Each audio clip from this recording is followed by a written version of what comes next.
Hey everyone.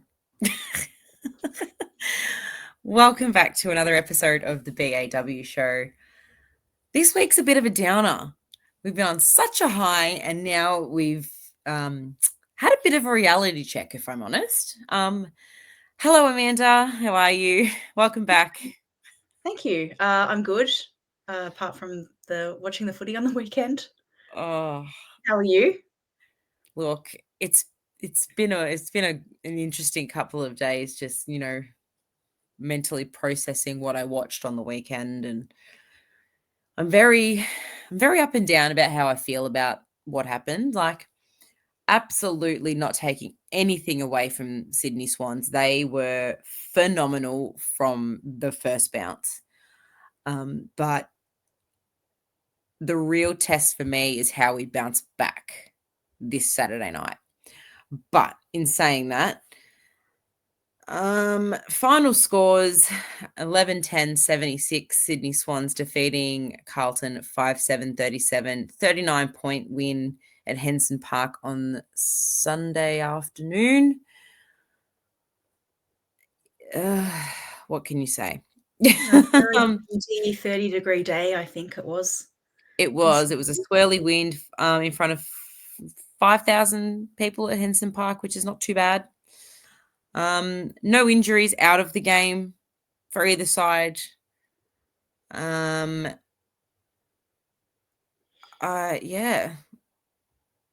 They peppered the goals early, Sydney, which I thought, kept us in the game in that first quarter. But they had the wind in the first quarter. So Yeah. I was kept telling myself that it's okay. We've got the wind in the second quarter. 4-1 is nothing in women's football at the moment. Like, we can score heavily. We've scored heavily before. I kept lying to myself. I don't know what I was doing. Being optimistic. I was overly optimistic, but I think as soon as they kicked the first couple in that second quarter, I kind of went, okay, I think we're done here. And it was pretty much over at halftime. Yeah, it was. Even though they had the wind in the first quarter, our issue was that we weren't getting it out of the middle at all. So we were getting no inside 50s to even give ourselves a chance there. No. And while we're on the subject of that, absolutely smashed in the middle. 31 clearances to 16. Centre clearances were 13-4. Stoppage clearances 18-12. If that doesn't scream smacked, I don't know what does. And that just shows me how heavily we have relied on Mim Hill this year out of the middle. It was very, very clear. Absolutely obvious from the very first bounce that I knew it would be a contest, like a really tough, tight contest in the middle. I just didn't expect us to get blown out of the water in terms of that. Like, centre clearances, to be beaten comprehensively by 9 across a game is, disappointing considering who else we had in that engine room. Considering who else we had in that engine room, I was very disappointed with the overall. I can't be the only person who was surprised that Maddie Gearan wasn't brought in. No, I'm not. I think we said this last week. Yeah, who we thought our potential ins were going to be, and I had Maddie as one of those. Yeah, that's what I had assumed with Mim out. Take nothing away from Ash Reedy. I thought she played well for her role. Yep. But I personally think there were other players that potentially could have missed to allow for Mads to play. And surely this week we make more wholesale changes, especially against the St Kilda lineup, who comfortably beat Collingwood on the weekend. I'm lying to myself now. They did comfortably beat Collingwood, but their score was still less than the Blues. By 2 points. By two points. We were beaten comprehensively. We were absolutely smashed from pillar to post, and every time I looked up, all I saw was Laura Gardner, Tanya Kennedy, Montana Ham, and Ellie Morfitt. Literally those four, the top four players, the top four possession winners on the ground were those four. And That doesn't surprise me. I feel like Gardner the had entire game. 43 Yeah, disposals. yeah, if 22 Gardner of didn't have those were the ball contested. if Gardner didn't have the ball, then Montana Ham was having a shot at goal. I feel like that was the entire game. I'm sorry, but Laura Gardner had more contested possessions than Nick Dacos. Every time I looked up, she had the ball in her hand and she was Yeah, bursting through the pack. She was like pushing players off. This is what we've seen from our players this year. That's what we've been yeah, seeing from Ronnie this year. They gave her no space. They gave Dana Finn no space. They gave pretty much all of our prolific ball winners absolutely no room to move. they did their Amy homework. McKay had probably one of her lowest possession games I've seen in a long time at 17. Yeah, Dana and the Finn had sad thing 17. is she was probably still one of our best. Keely Sherrard took a while to get going. She was our highest ball winner with 20 possessions. But like even where is it? Where is she? See where I'm scrolling all the way down here. Lily Goss, 7 possessions. Keely Skepper, 4. Where is she? Yaz Dersma had 11. Oh, Ronnie She would have Fitzpatrick had had 20 12. something. Ronnie had 12. Yeah, I don't think there's going to be anyone saying that was the best game I've played Oh, from the no, Blues. no. Our shining light for me was Poppy Schultz. Yeah, We had to make a move, and Bucky made that move, and she kicked 3 goals. Could have been 4. But I think yep, one just fell short towards the end of that third quarter, I want to say. But he made the move.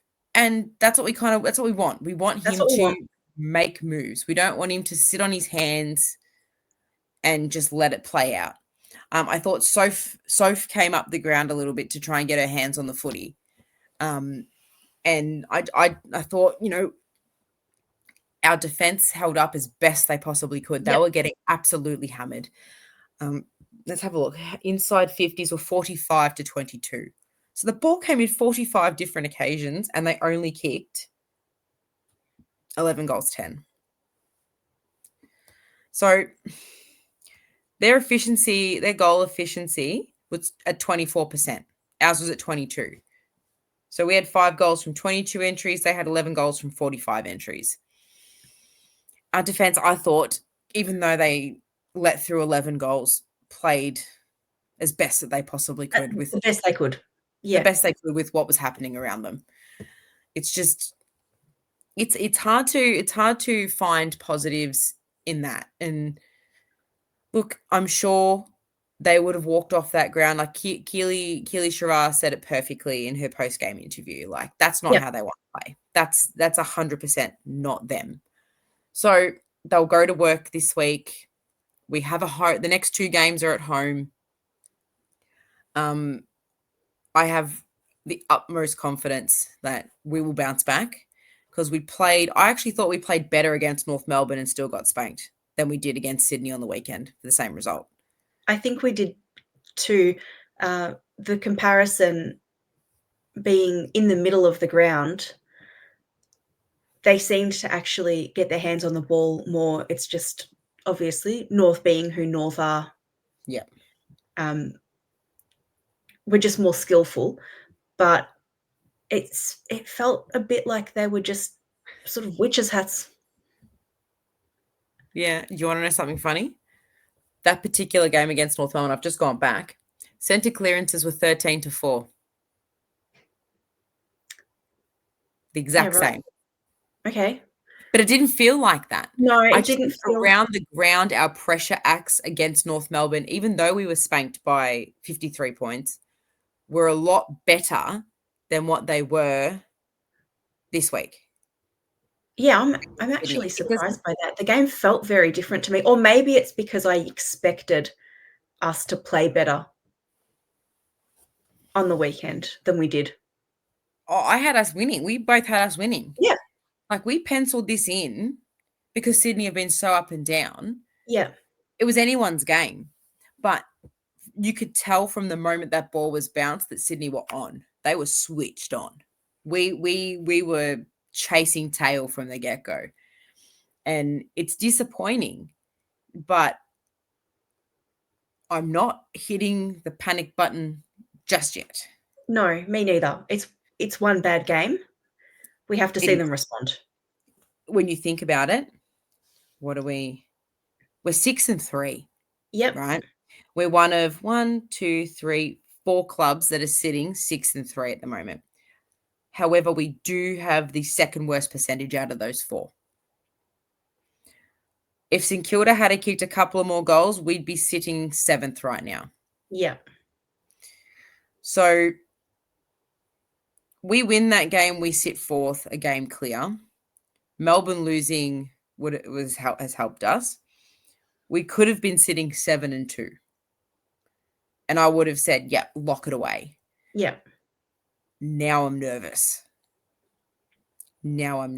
And I noticed the W posted a bit earlier tonight. I took a screenshot of it. Games that will shape the 8. Mhm. Our favourite. Yes. Let me have a quick look. So this Friday, West Coast Geelong. Saturday, Melbourne Sydney. Mhm. Also Saturday, North and Adelaide. Saturday night, us and St Kilda. Next Saturday, Sydney West Coast. Brisbane Melbourne. North and Hawks. Then the last round, us and the West Coast, Geelong and Melbourne, and Adelaide and Freo. They're the games that have been picked out that are going to be the ones that shape the 8. Thoughts? So, well, we obviously feature a bit in that. Just a side note, our game against West Coast, that just reminded me that we'll be playing at 9:15 p.m. Melbourne Oh, time, which is look, at going least I to be can watch night it in night. peace. The What kids was will be that? Sorry? asleep. I can watch Yeah, it in that's peace. true. The kids will be asleep. That's true. I'll have to come Um, into my bedroom and watch it, I think. But yeah. I think, Mm. I mean, we can only focus on the games. The girls can only focus on the games that they're playing. So whatever happens around them, happens around them. And I think that for us as fans, it's very exciting, but they just have to focus on winning again. Um, Absolutely. I haven't Absolutely. had a chance to have a look at the injury report. Um, did we get a timeline? Is We it did not get good? it. Does 2 to 3 weeks sound okay to you? Oh, no, not really, not really. So, yeah. The cheer squad posted earlier tonight and tagged the BAW show. And it was the injury report. I will just quickly bring that up. Here we go. Updates on 2 Blues heading into round 10. Tara Bohanna, a recovery phase, availability 1 week. Commenced her return to run and will aim to progress to modified training later this week. Mimi Hill, calf, recovery phase, availability 2 to 3 weeks. Suffered a calf strain during training last Thursday. She has completed her recovery phase and will look to return to run later in the week. Okay, maybe she'll do a Yaz Dersma and come back 2 weeks early. One can hope that One her can one can calves only hope. have magical healing powers. Can we hope for Um, that? Yeah, yeah, we can hope for that. And so Tara Bohanna will miss one more week? By the looks of it, Yeah, yes. Um, hopefully back for the Giants game next week. One can hope. yeah. She's Um, very important, um, to the side, so I yes, hope it is one more week at the most. yes. So I've jumped ahead and done the ladder predictor, Have you? as you do. I have to. Like now that we've lost this game against Sydney, I feel like I'm obliged to at least attempt it, right? Yeah, So, would you believe if ladder things predictor, go our how you can way, love it.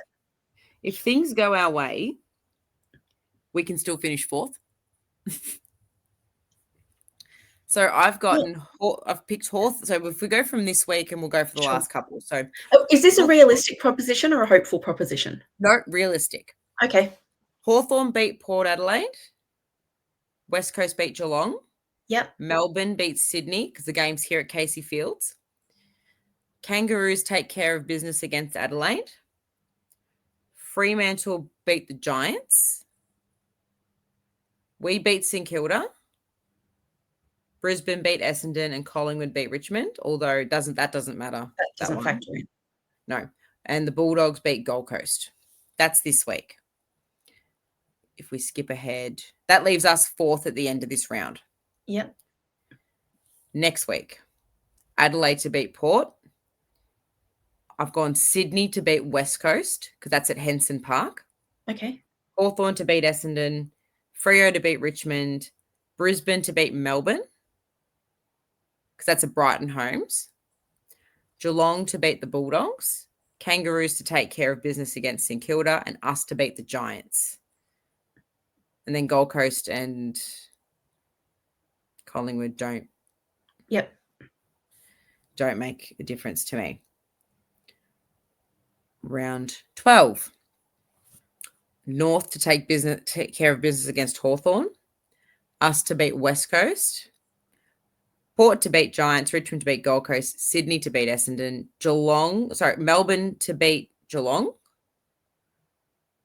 Brisbane to beat Collingwood. St Kilda to beat the Bulldogs, and Adelaide to beat Freo. So if Geelong beat Melbourne, we finish fourth. Mhm. If Melbourne beat Geelong, we finish fifth. Okay, I think that actually does sound reasonable. So it wasn't outrageous. It was it wasn't outrageous. I can't believe we're at the point where we've just got 3 rounds to go already. How quick has this season flown? Yeah. And I did some player appearances yesterday with the Essendon AFLW side Mhm. through work, and I was lucky enough to have Mads Prasparkas and Sophie Alexander and a couple of other girls from the Essendon crew. And the first school we were at actually had a ladder, an AFLW ladder in the upcoming games. I thought this was fantastic. And we looked at it and we're like, how are we at round 10 already? Like, we were just like, what? Yeah, But no, it's flown by. it's absolutely flown by. And to think that we are at least one win away potentially from playing finals, I feel like we just need to win just one more. Yep. Because if I flip it here while we're on the topic, if I go back to the ladder predictor and say, well, where are we? Round 10. So if we say, well, fuck, we're gonna lose to West Coast, Yeah. we finish sixth. If for some reason we drop this week, we have to win the last two Okay. because we'll finish ninth. Yeah, no, that's not that's not what we want. No. So we They've have been playing too well to finish ninth. that's exactly my point. So if we win two of the next three, we can afford to drop at least one more game and make Yeah, finals. Best case scenario, we win all three. win all 3. Worst case scenario, we don't win another game. I'm touching wood that doesn't happen. Like, touch everything. Like, so, I don't know. I don't think that will happen, but Neither do obviously I. obviously You never Mimi know. being out is not ideal. No, of course not. But this is why it's important for us to now to be so nitpicky and so critical of our players on who Yeah. we bring in, because it could change the whole course of the rest of this season on selection. And we say this in the men's all the time. Like, the cohesion that this group has had this season has probably been the best we've had ever. And we lose a couple of players here and there, changes the dynamic a little bit. Like, it didn't really affect us when Abby was out, but that just shows how much of a reliance that we've had on Mim. So I personally think that this was a blip and that we will come out the next two games at home and really cement our finals berth, our first finals berth since 2019, I'm pretty sure. Oh, no, 2020. Sorry. We were in the finals in 2020 before they called off the rest of the season. So I don't know. I'm nervous for the rest of this season. Put it that way. I'm nervous too, which is funny to think because it was just one game. And it feels like it was outside of what we expected. Mm-hmm. So I am hoping that they bounce back. Same. I also think, and you mentioned it before, Bucky made changes when he had to. And we've said that all season, really, when the change is there to be made in the game, he's not afraid to make it. And so Yeah. hopefully he does that with selection as well. I think the axe needs to swing now. Yeah. But in more positive news, we've had 2 re-signings today. I forgot to mention that off the top. So Maddie Hendry and Kira Fitzgerald have signed on to the end of the 2027 season. So that's another 2 years with those incredible defenders of ours. So that's some positive news to take into this week, which I am so happy for Kira. Worked alongside her a couple of years ago when she was a game development officer at AFL. So to see her get to go from a VFL contract to a full-time AFLW player at Carlton has been just like amazing. I love watching her play. She knows how much I love watching her play. So the contract extensions were well deserved. Absolutely. And it just means that no one else can have them. Yes, which is always a relief as a Carlton fan. Look, there's a lot happening at the moment. So who knows where the next 24 hours are going to go in the world of the Carlton Football Club. But let's turn our attention now to this week, up against the Saints. Haven't seen a lot of them this year, if I'm honest.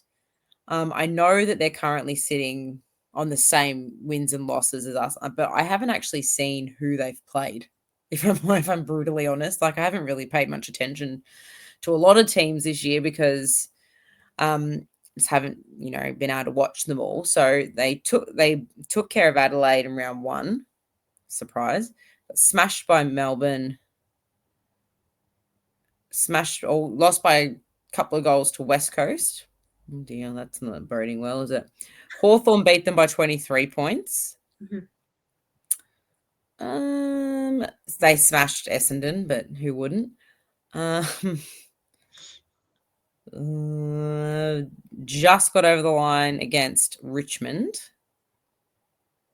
Where are we? Beat Port Adelaide. Beat the Giants. They're making a late charge here. And yeah, beat Collingwood. They are making a late charge. Was it the Giants or was it Port I think it was Port. Cool. They were down all game. Yeah, and round 7. Made a massive charge. Mm-hmm. They kicked 6 goals to nothing in the last quarter. Yeah, so 6 they can goals. score quickly. Yeah, so they were 12 points down. No, sorry, they were 4 goals down at 3/4 time against Port Adelaide. Yeah. I'm home with a absolute. Why does this scream St Kilda Melbourne? It does, yeah, it does. Who was their NAS? I'm I not sure want if to they had know. I'm not sure if they had one or if it was I didn't actually see it, I just saw the final score, but Yeah, me that's too. definitely something to be aware of. Our defenders are going to have to be on their game all game. Yeah, so just looking at the team lineups, um, our old friend, a couple of ex-Carlton players actually, Yeah, in Nicola Stevens and Paige Trudgeon played that game. Jamie Lambert speaks. Oh, sorry, even Nat Plain. Jamie Lambert speaks for herself. yeah, She's was a fantastic footballer at the Collingwood Football Club. Wardlaw, also, I think ex-Lion. Am I correct? I think so. oh, She you're did come really to St me now. Kilda. Yeah, She I came think to it St was the Kilda from another Lions. club. Yeah, I'm pretty sure it was the Lions. Hannah Priest, Nat Plain, Nat Barr. Is that Nat Barr? Nicola Barr, Nicola sorry. Buff? Yep, Nicola Barr. Georgia Patrikios. Um, Bianca Jacobson, Xenos. So they've actually got a really decent lineup, like across the board. Yeah, So I'm interested to see what we do here in terms of selection. Because if we have a look at our team from the week just gone, and so for me, Sophie's safe, Bree's safe, Ronnie, Poppy, Gossie, Finn, Sherrod, Dersma, I'm not too sure about. There was a few fumbly moments. but it was her first game back. It was. Um, didn't see much of Skep. H gave her all. Kira gave her all. Hendry, Mia Austin. Do not blame her at all. The ball just did not come to her at Yeah, all. Jess Good, Abby McKay, Mills Velado, Pound, Vesio, Keck, Reedy, and Vickers.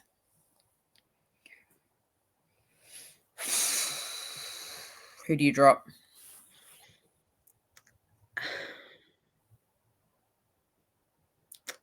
I know who I'm dropping.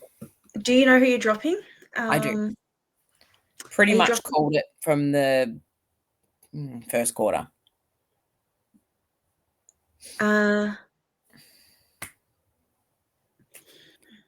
Like, I can't blame our forward line no. because our midfield Are you just didn't work. dropping Reedy? No.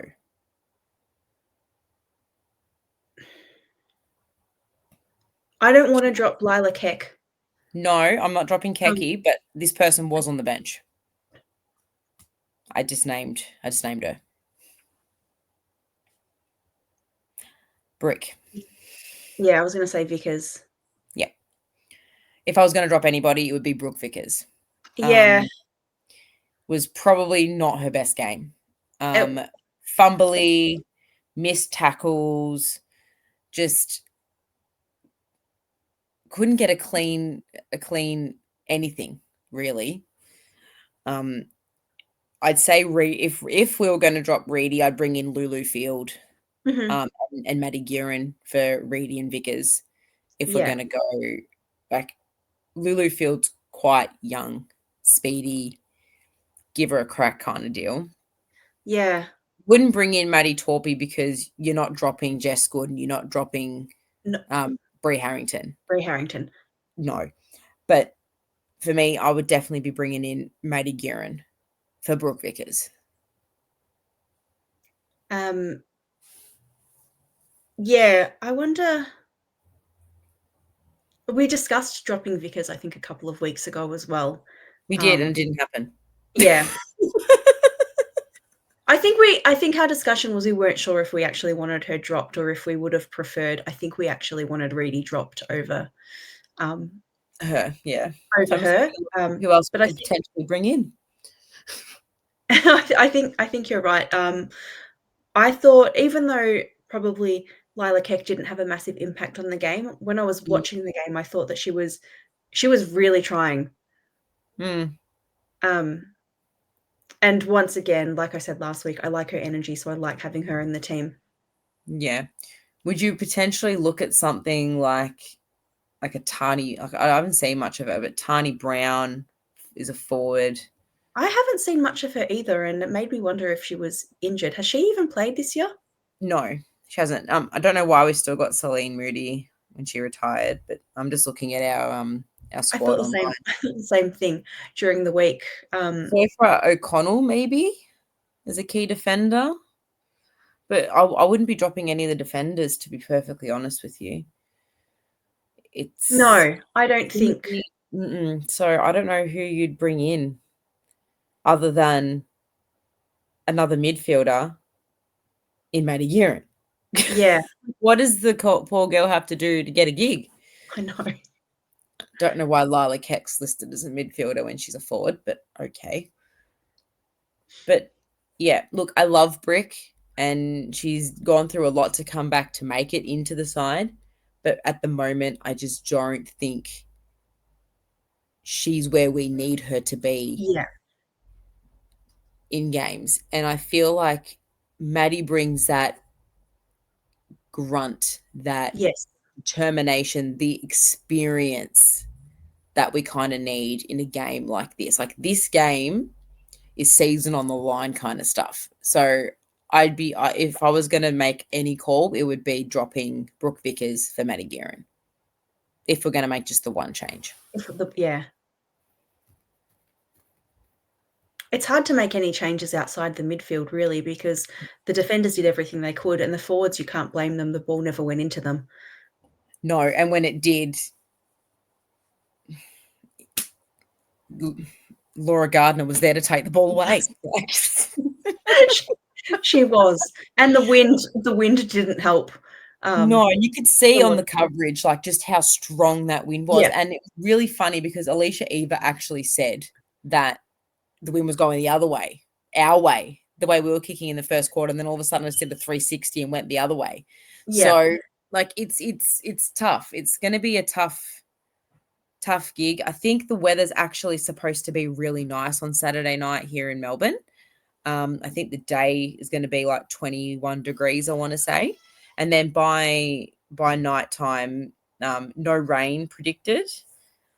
It's just going to be slight chance of a shower. So in the Dandenongs doesn't bother me. okay. And it doesn't look too windy. So the conditions at Icon Park are going to be absolutely perfect for football. So there's really no excuse at Yeah, all. and none of them are going to be happy with the way that they played, so Nope. Well, if I'm going to throw a prediction out there, I'm going to say Carlton in an absolute nail biter and we'll win by like under 10 points. oh, no, Blues by 4 goals. Look, I'll take any sort of W that comes our way Yep, this week. Look, if it is by under 10 points, I'm sorry to everybody in advance. Because I know we all hate a nail biting game, we but I we just do. have this feeling about it. I don't know what it is. It's going to be a very, very hot contest between two, I reckon, pretty evenly matched sides Yep. across the board. So, yeah, Blues by under 10 points for me. Oh, no, I think Blues by 4 goals. I think they come out firing. I hope, I honestly hope that your prediction's well, like much better than mine. I hope that happens. Like, just, just. Sophie's had a quiet couple of games. I think that she's due for a big game. And we're always better at home.